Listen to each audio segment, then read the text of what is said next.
ஏசப்பா எங்க பஸ் வேற மிஸ்ஸிங் ஆயிடுச்சு. அதான் ஏசப்பா என்ன செய்யறது, வீட்டுக்கும் போக கூடாதுன்னு சொல்லிட்டாங்க. அங்க ஹெட்மாஸ்டர் கிட்ட பேசினேன். அத ஃபாதர் கையில கேட்டு சொல்றேன்னாங்க. அப்படியே ஃபோன் பண்ணாரு, அக்காவாலும் ஃபோன் பண்ணாங்க. அத நீ வீட்டுக்கு போயிட்டே காலைல வந்துடுன்னு சொன்னாரு. ஏன்னா ஒரு நாள் சேர்ந்துட்டு லீவு கிடைக்கிறது அவ்வளோ இது இல்லைல்ல. ஏசப்பா அப்படியே நல்ல பதில கொடுத்தாரு. அங்க பஸ் முழுக்க சர்ச்சு தான் இருந்துச்சு. போற வழியெல்லாம் நான் அப்படியே நினைச்சுக்கிட்டே ஏசப்பா நான் எப்படியாச்சும் நல்ல பதில கொடுங்கட்டு ப்ரேயர் பண்ணிட்டு போவேன். ஏசப்பா நல்ல பதில கொடுத்துட்டாரு. ஏசப்பாவுக்கு ரொம்ப நன்றி.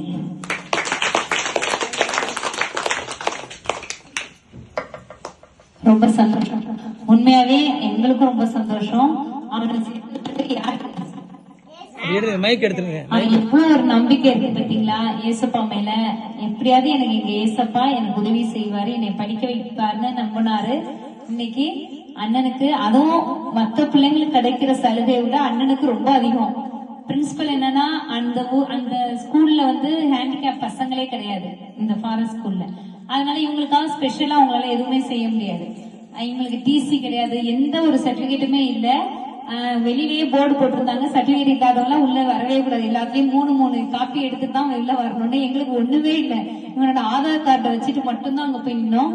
உண்மை எல்லாரோட ஜெபம் தான். அதுவும் அவனை வந்து ஏசப்பா ரொம்ப நேசிக்கிறாருன்னா அவ்வளவு ஜெபம் பண்றான்.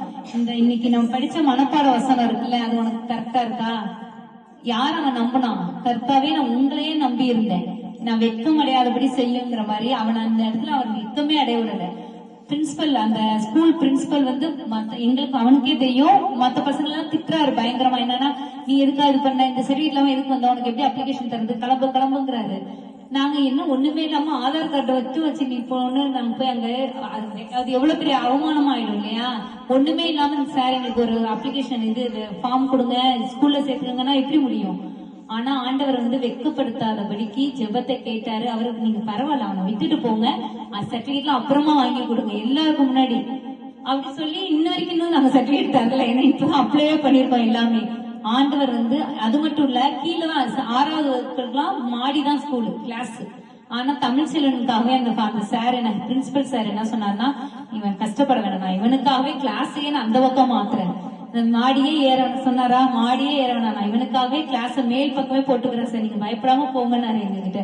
நான் எப்படி ஏறுவான் இறங்குவான் பாத்ரூம்ல, நான் அதெல்லாம் 6வதே நான் மாத்தி ஏறீங்க, கவலைப்படாதீங்க.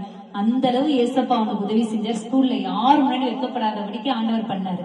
அதை விட ஒரு பெரிய ஹாஸ்டல் இப்ப நார்மல் சில்ட்ரன்ஸ் தான் படிக்கிறாங்க. அப்ப பாத்ரூம்ல இருந்து எல்லாம் நார்மல் பிள்ளைங்களுக்கு தான் இருக்கும். அதனாலதான் இவன் நமக்கு வந்து கிடைக்குமா கிடைக்காது, இவ்வளவு வருஷம் எந்த ஸ்கூல்லுமே சேர்த்துக்காது. அந்த ஃபாதருமே இவனை பார்த்துட்டு இவனுக்காக இப்ப அவன்கிட்டே கேளுங்க ரூம் எப்படி கொடுத்துருக்காங்க. மத்த பிள்ளைங்களுக்கு எல்லாம் காமன் ரூம், காமனா ஒரே ஹால் இருக்குல்ல, ஹால்ல எல்லாம் இருக்கணும். ஆனா தமிழ் செல்வனுக்கும் அவன் தம்பிங்களுக்கு மட்டும் ஃபாதருக்கு பக்கத்துல இருக்க ரூம், தனி ரூம் இல்ல, தனி ரூம். தமிழ் செல்வனுக்கும் விக்னேஷ் கோவிந்தராஜுக்கு தனி ரூம் கொடுத்து அவனை அந்த அளவு கவனிச்சுக்கிறாங்க. இதெல்லாம் யாரால? கண்டிப்பா சரியா யாரால நடக்கும்? அப்படி பாத்ரூம் பக்கத்துல இல்ல, காமன் டாய்லெட் எல்லா பிள்ளைங்களும் யூஸ் பண்றதுதான். போனீங்களா ஹாஸ்டல்ல இருந்தவங்களுக்கு தான் தெரிஞ்சிருக்குமே எவ்வளவு கஷ்டம், போகணும் வரணும், சாப்பாட்டுக்கு லைன்ல நிக்கணும். நம்ம எல்லாம் விஐபி சீட் கிடைச்சிருக்கு, ஒரே ரூம் தான். அதுல அந்த அளவு வந்து ஏசப்பா அவனை வெட்கம் அடையாதபடி இன்னைக்கு செஞ்சாரு. இந்த வசனத்துக்கு ஏத்தாப்புல சரியா. அது மாதிரி நம்மளும் அவருக்கு உண்மை உத்தமமா இருந்தோம்னா நிச்சயமா நம்மள யாருக்கு முன்னாடி வெட்கப்பட்டே போக மாட்டோம், நம்மளை தலை நிமிர்ந்து நிக்க செய்வார். சரியா? அண்ணனுக்கு ஒரு கிளாப் பண்ணுவோமா? நீ உட்காந்து. இது வந்து